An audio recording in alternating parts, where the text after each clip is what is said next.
We have a guest speaker today, Christopher Ouellette. Please welcome him.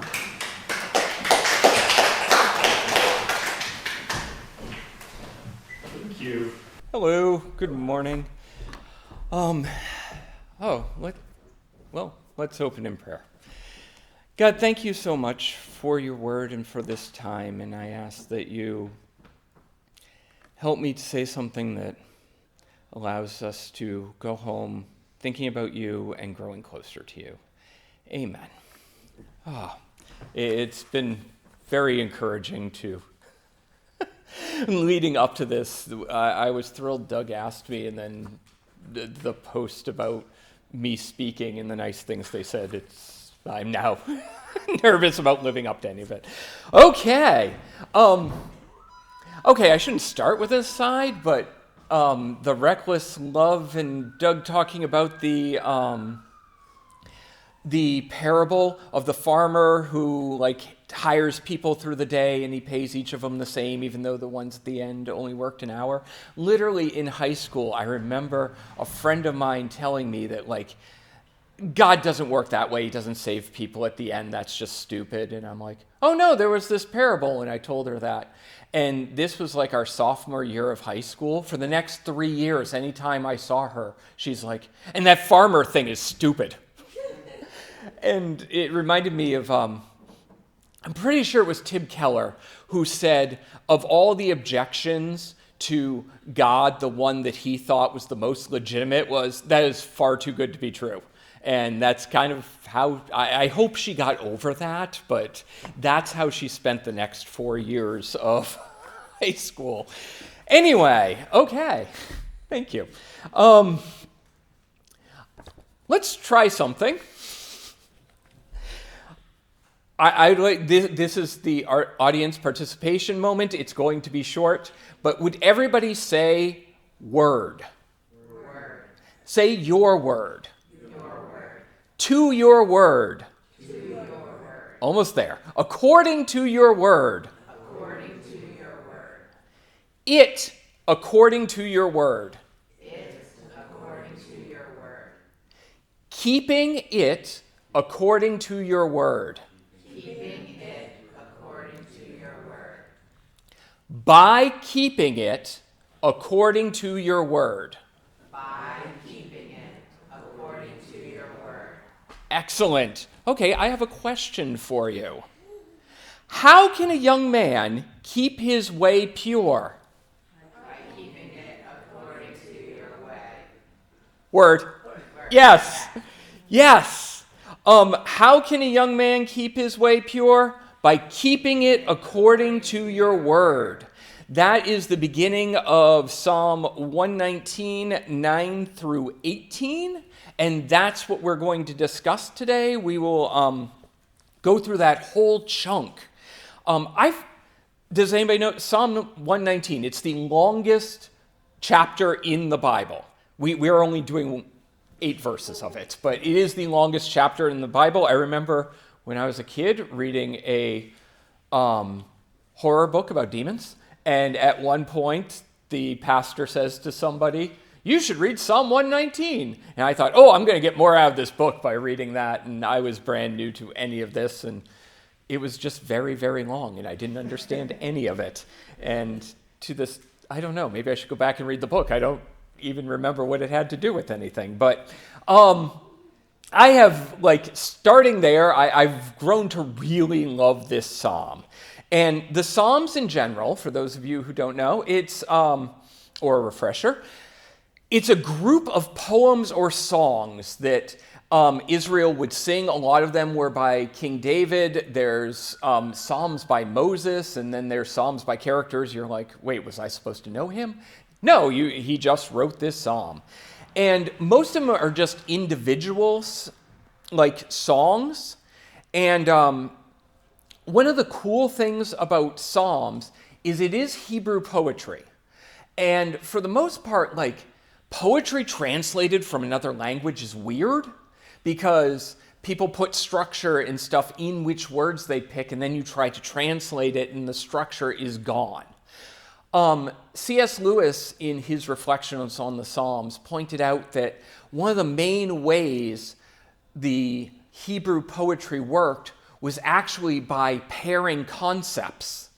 So because it was pairing concepts, it's one of the few poetries that can easily be translated. So the fact that we still get the concepts, we're not missing the poetry of the poem because the rhyme scheme is gone. Like if you did a word-for-word translation of Stopping by a Snowy Evening into French, if you spoke French, like it's not going to rhyme, it's not going to have the meter. You're going to like know, okay, yeah, his horse was annoyed, but you're not going to understand like the beauty Robert Frost put into this. But Psalms are not like that. They have a structure in the meaning. Now, Psalm 119 is different because where everything else was individual songs, Psalm 119 is a collection of songs. And making it the pet sounds of ancient Hebrew. Okay, never mind. Shouldn't have said that. But it's a collection of songs, and the deal is, my wife warned me not just putting goofy asides, and already I realized, yep, I have, and it was in my notes.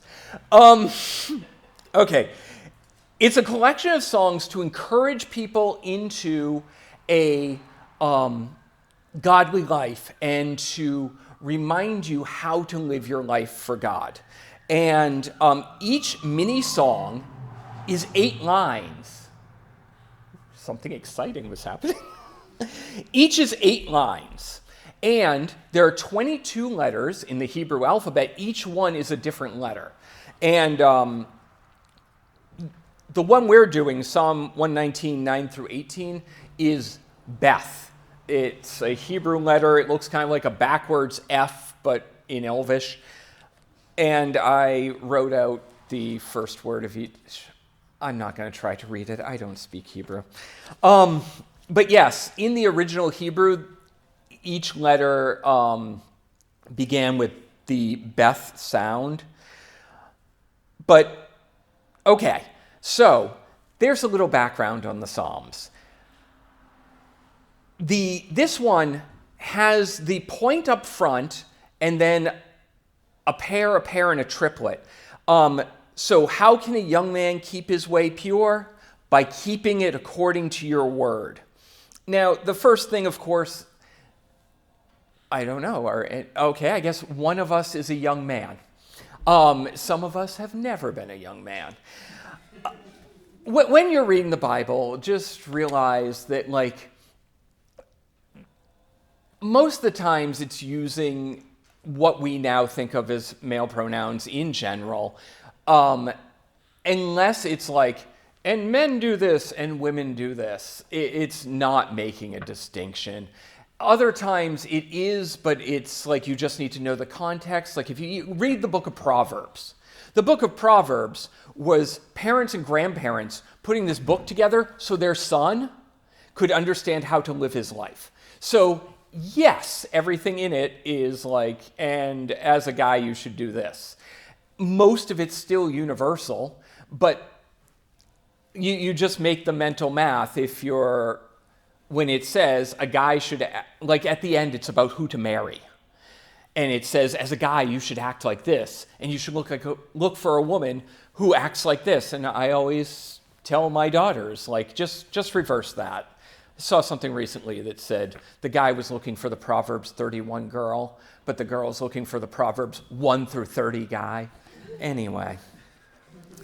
So, wow, that was too much for don't get hung up on young men. Okay, how can a young man keep his way pure? By keeping it according to your words. And of course, the next question is keeping it. What does it, the subject of the sentence before, your way. So keeping your way according to your word.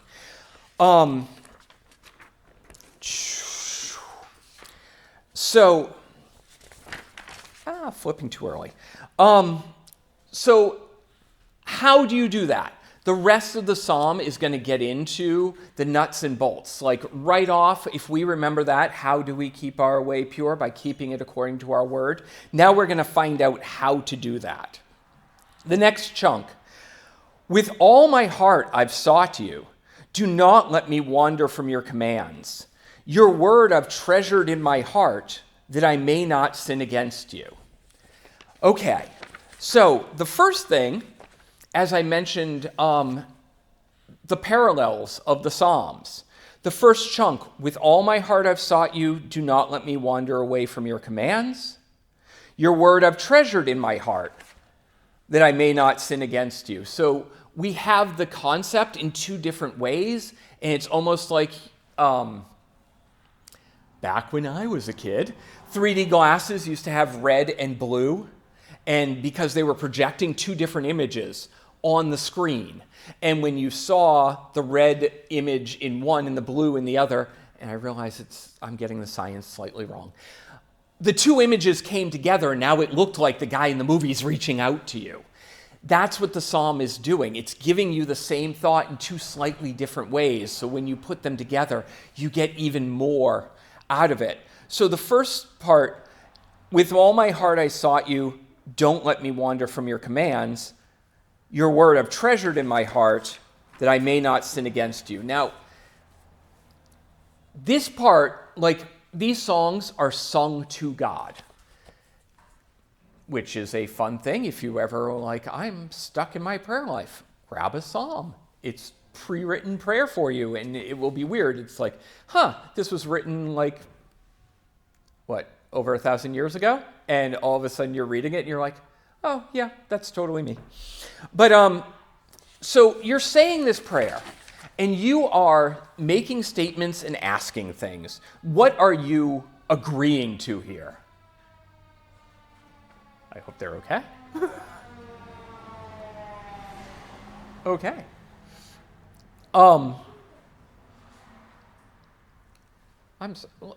It was a fire truck, and then I suddenly, let's hold on. God, please be with whoever they're going to help, and please let things be okay, and just provide help and healing to whoever needs it. Thank you. Okay, so in this prayer, what are you saying? First, you're trying to seek God with your whole heart. And once again, C.S. Lewis, he has a great poem about an addendum to all prayers, and it's all like everything I just said, I know I'm not living up to, and it's what I'm trying to live up to, and it's a beautiful thing. So the first thing, you're seeking God with your whole heart, and then you're asking him, don't let me wander from your commands. So the part you're doing is like, God, I do want you. And the part you're asking him to is not to let you wander from his commands. And I love that it says wander. This really stuck out to me reading it this time, because like most people aren't like living a happy life, being nice to their family and going to work and getting the groceries, and on the way home they stumble into a major drug addiction and start trying to overthrow the government and destroy everybody's lives. No, we're basically trying to be good, and then we start wandering away and we start getting lazy and it starts falling apart. And I love the fact that it says wander, and I feel like, oh yeah, that's totally me. So we are going to try to seek God, and we're asking God to keep us from wandering. And the second part, I've treasured your word in my heart. And then we ask it that I may not sin against you. First of all, treasuring in your heart. Like, none of us are perfect. No matter what you think of the Bible, you probably don't think enough of it. But we can grow in this. It's just like, if you, there's a very silly video with a guy standing out in front of a bank that does precious metal exchanges, offering people if they'd like a 10-ounce bar of gold or a 10-ounce candy bar. And people are like, oh, I don't know anything about gold. I'll take the candy bar. And because that's what they know, they've made a value judgment. Chocolate, I know the value of that. If they knew the value of the gold, that it doesn't need to be a feeling, even though it says like in your heart. If somebody could explain to them basic economics and the value of metals and how they've always been in exchange for goods, they'd be like, oh, I could get a lot of chocolate for that. I could get better than that Hershey bar. Okay. So when you say, I've treasured in your heart, that this is a prayer, and this is, I am mentally deciding, I'm going to put value in this. And the second part is, so I may not sin against you. Okay. I'll have to look on the Stratford Facebook page afterward. And this is another interesting Bible concept that comes up a lot, and it's the concept of fruit. When you plant a tree, you do things so the tree grows. You don't go out and squeeze the limbs to make the apples start. We raise chickens. Our goal with the chickens is to get eggs. We make sure the chickens have a safe place to live. We make sure they have the food and water they need. We make sure they get out in the morning, they go in at night. If we do those things, the eggs just happen because that's the way a chicken works. Here, I have treasured your word in my heart that I might not sin against you. This is the prayer here. We are mentally trying to put the correct value on God's word. And the result of that is that we will sin less. Like the thing God is saying is not, okay, you should love my word and stop doing that. He's saying the more you invest into his word, you will find yourself not doing that. And this is the other thing, especially when God gives prayers, like you'll see a lot of people pray in the Bible, but when it's like, you should pray this, it's God asking you. If I were out with my daughters and I said, oh, girls, let me know when you want a glass of water, when you need a drink of water. They would just assume I have water. And they would assume if they asked for it, I would give it to them. Like, I'm not the greatest dad, but yes, if I said that, I would have water and I would give it to them. And I always put essential oils in mine, and so I would make sure that theirs didn't, because they don't like receiving their essential oils that way. So, yes, and I carried a extra bottle for months when Esther and I were directing a play together, and then the one day I forgot my bag. She's like, hey, do you have any water? Anyway, if I said to them, if you want some water, let me know, they would know I had the water and I would give it to them. If God is saying, you should pray, with my whole heart I've sought you, don't let me wander from your commands. Your word I've treasured in my heart that I might not sin against you. You know he has made us in a way that works. He has given this to us. This prayer is a prayer he is expecting and he will answer in the positive. Okay. So we are now at verse 12 and 13. We're going to 16. Okay. So now our first part is like having our heart and mind focused on God and agreeing that there's value in his word. And next, blessed are you, O Lord. Teach me your statutes. With my lips I've told of all the ordinances of your mouth. So once again, we got the parallels. We're saying God is blessed. We want him to teach us his statutes. Statutes are like the way you work. And then, with my lips, I'm saying what your ordinances are, with the things you believe, with the way I'm talking about what I've read, and it's the ordinances of your mouth. Like I'm echoing what you're saying.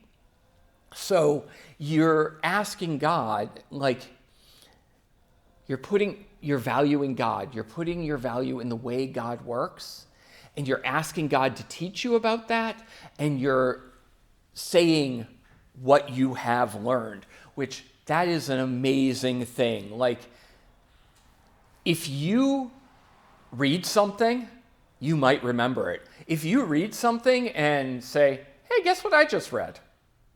You are like astronomically more likely to remember. So once again, what are we doing here by asking him to teach our statutes? This I find comforting. Because a lot of us, when we approach the Bible, we're like, do I understand enough to read this? You are asking literally God to teach you what it means. I remember when I was a kid, I was first becoming a Christian and getting into going to church. And I was going to a youth group at a Presbyterian church, but my family was Catholic. And I kept forgetting what the difference between Catholic and Christian was, and I didn't know. I just knew that they dressed different, and the guy at the Presbyterian church was married. But I remember saying to my mom, because she was saying that my dad, who was very Catholic, was weirded out that I was going to a different church and I was going to these different Bible studies. And so I told her, I'm like, I checked, there's a Bible study at the Catholic church. Maybe Dad and I can go. And her response was, oh, he wouldn't go to that. He doesn't know enough. I'm like, it's a study. Like, they're not asking him to lead it. We're going to go learn. And it is kind of funny. Like anything else, people are like, I wonder what that is. They'll look into a little about it and they'll get to know it. For some reason with God, people are like, oh, I don't know about that. I better not read that. And it's interesting. But here, it's asking God to teach you, which is echoed again in the New Testament in James. It says, but if any of you lack wisdom, let us ask God, who gives to all generously and without reproach, and it will be given to him.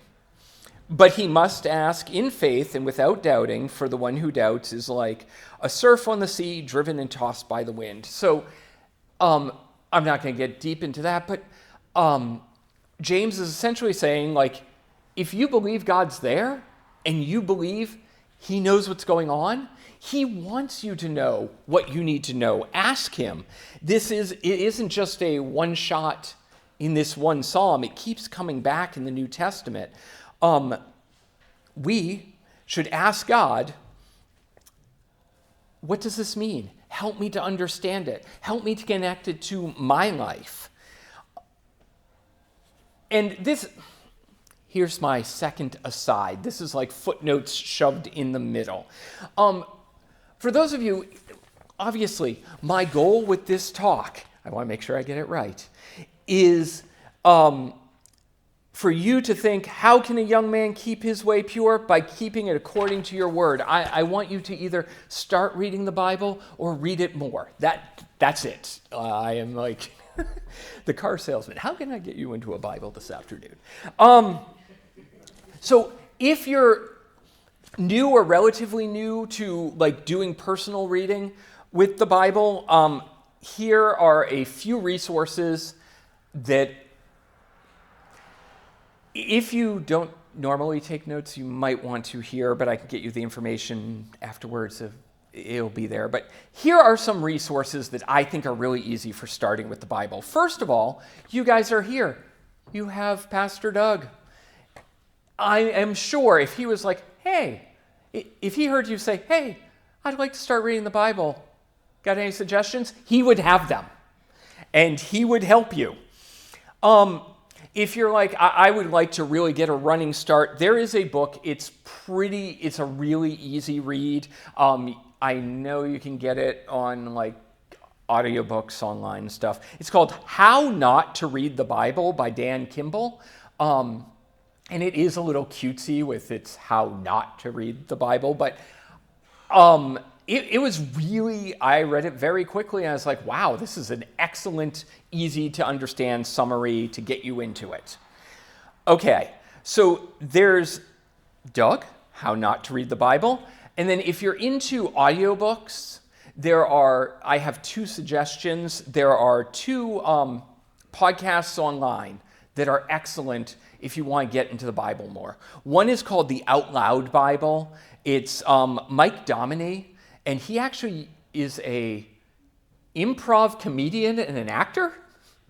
And so he is doing like he picks up characters as he reads the Bible. And I know, like, if I'm reading something that I'm not used to this style of literature, somebody who is, when you hear them read it and they know this person's asking a question, so they say it like a question. Like, it's easier to comprehend the first time, and it gives you a running start. So the Out Loud Bible, he's done the entire Bible. If you're going to try that one, I'd say just start at the beginning.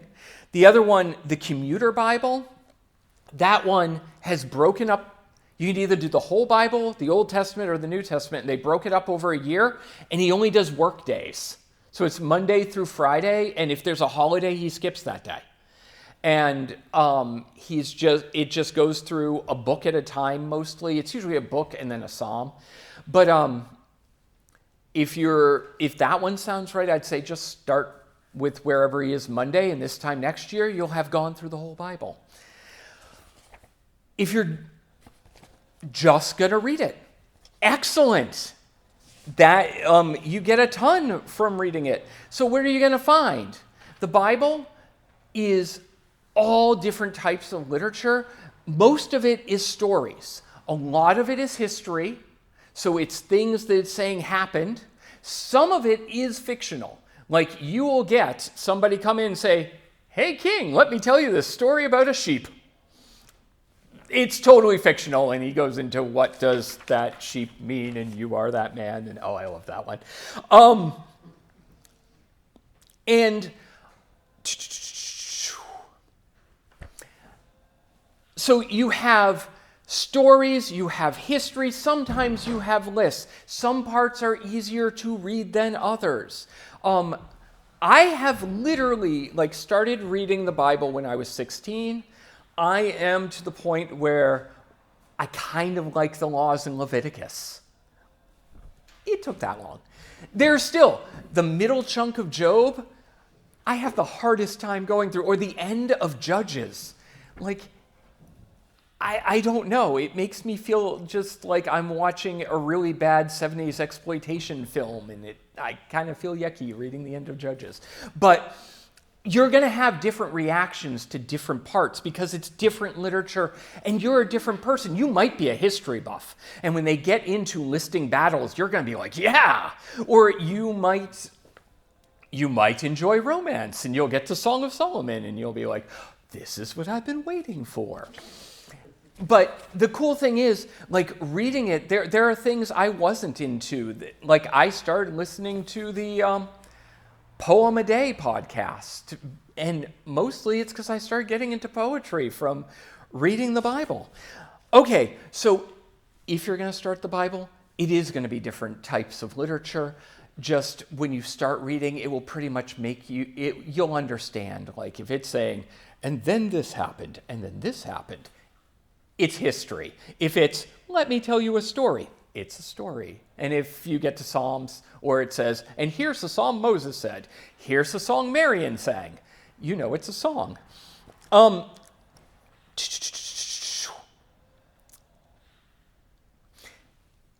was I going to... Do I really want... Okay. Another cool thing you're going to find when you read the Bible... I thought this, no, you don't need the, yes you do. Okay, so I recently rewatched Batman v Superman, and I know, it is so good. That movie came out 10, 15 years ago, and I saw it, I never go see a movie twice in the theater. I saw that one 3 times in the theater, and I've watched it again and again through my life. Why do I bring this up? Because when I was watching it this time, I was like, whoa. In almost every scene, the stuff they say at the beginning is used again at the end. And then the scenes at the beginning come back at the end. And everything they set up here is talked about over here. And almost every shot, almost every line of dialogue is used again somewhere else. I was going to give you an example. I don't know if I can get through it. At one point, Lex Luthor says, "Where was God to stop my dad's fist?"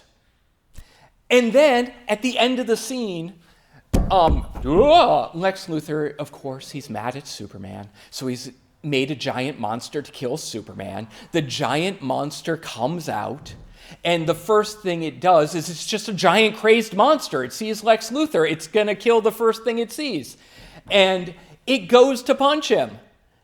And the shot cuts to Superman holding back Lex Luthor, the monster's fist, from stopping it killing him.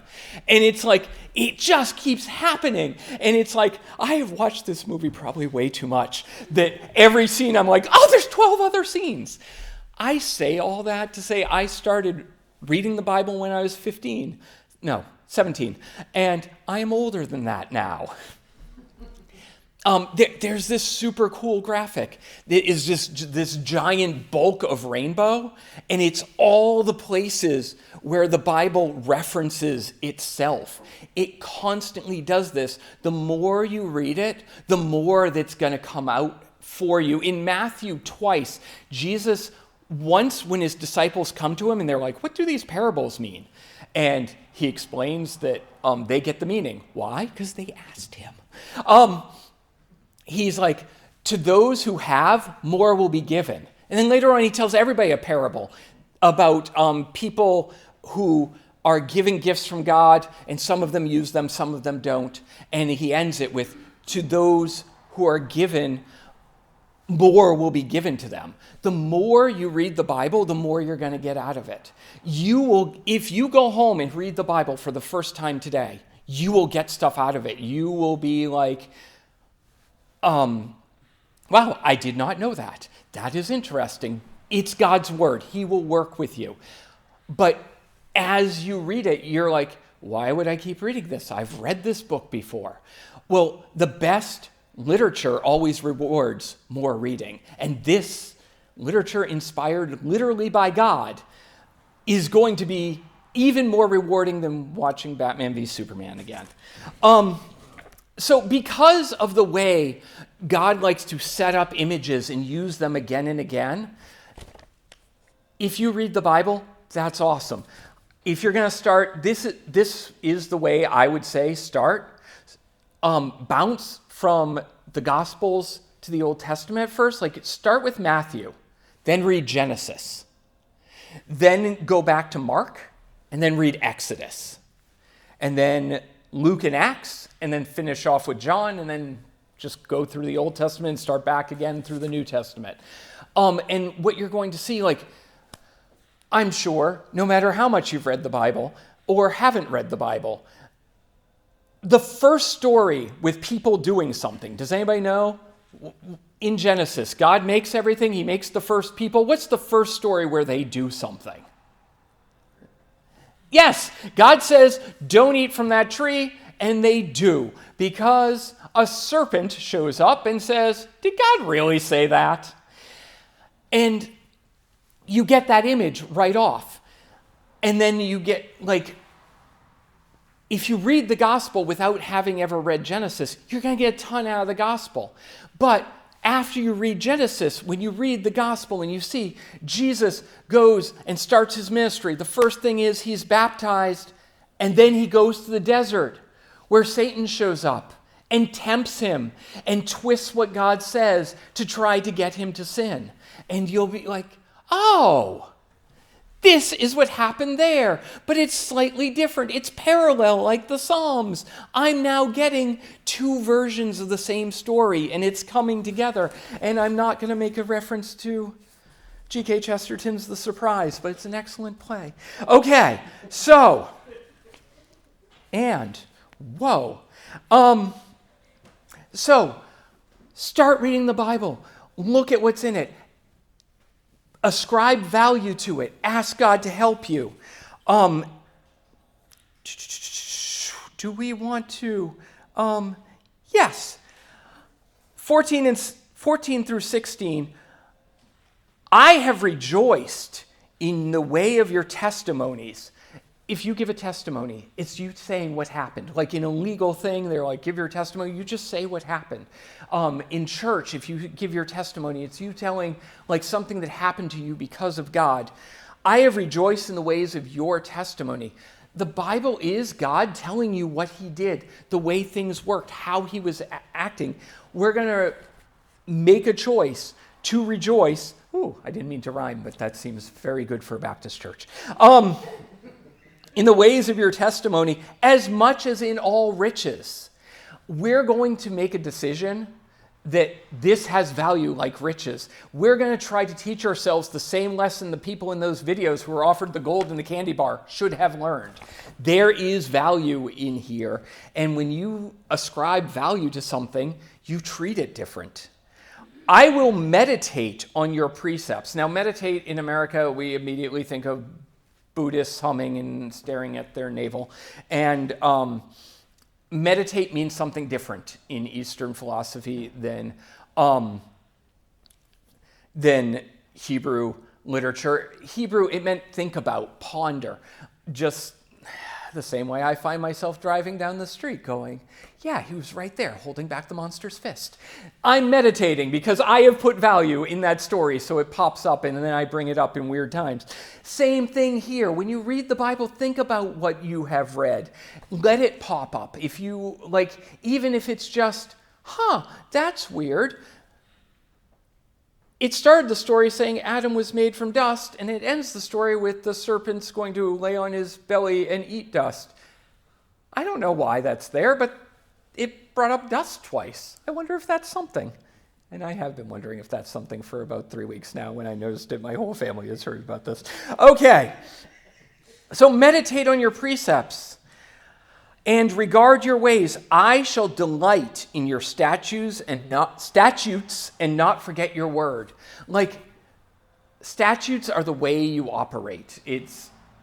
And as you read the Bible, you're going to see all kinds of different people interact with God. You're going to see God interact with all kinds of different people, but you're going to see people act different. You're going to see God working the same. God is always consistent. He is always loving. He's always helping. He's always protecting. You're always going to see that.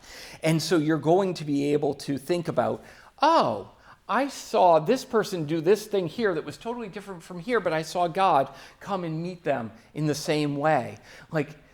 Look at the way Jesus heals people in the gospel. Everybody comes up and there's not a standard healing. You see some of these guys on TV who do faith healing and not getting into whatever, but they always do the same thing. If they do it, they always do it exactly the same. Jesus, it's this is a different person who needs something different. He heals them, he helps them, but you get to see, oh, this is what God's doing. And my life may look different than this, but God is still there wanting to interact. Okay, so rejoice and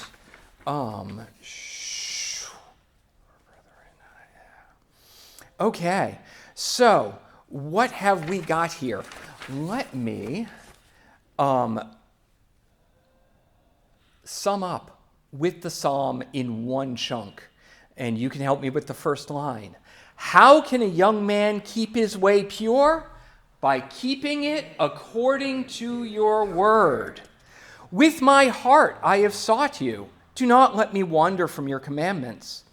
Your word I have treasured in my heart, that I might not sin against you. Blessed are you, O Lord. Teach me your statutes. With my lips I've told of all the ordinances of your mouth. I have rejoiced in the way of your testimonies, as much as in all riches. I will meditate on your precepts.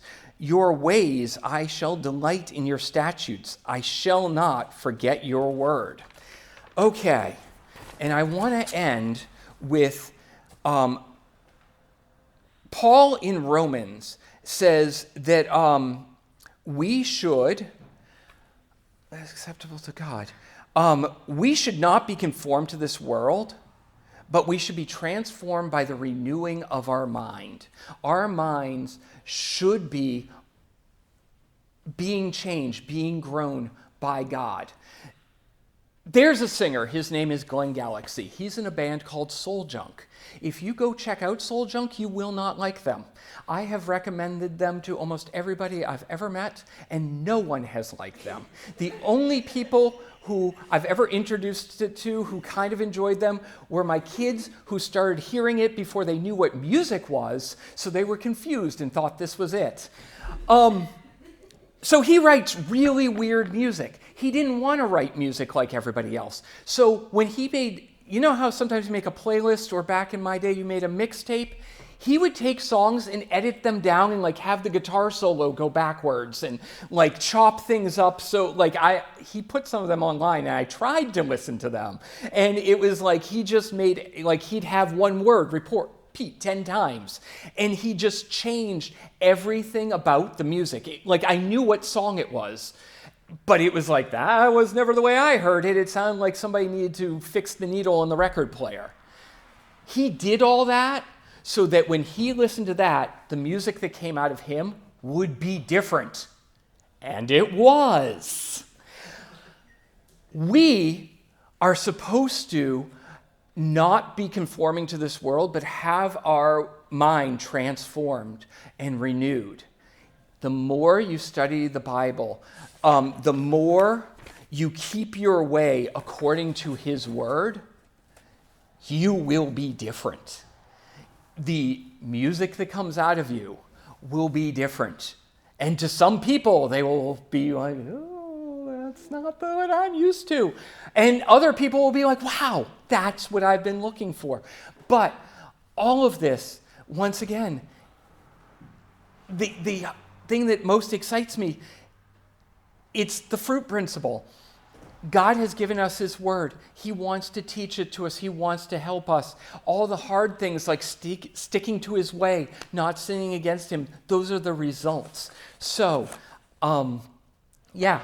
if you're going to do anything, open a Bible this week. Go to Psalm 119. Read it through. See where God calls you from there. Thank you so much for having me.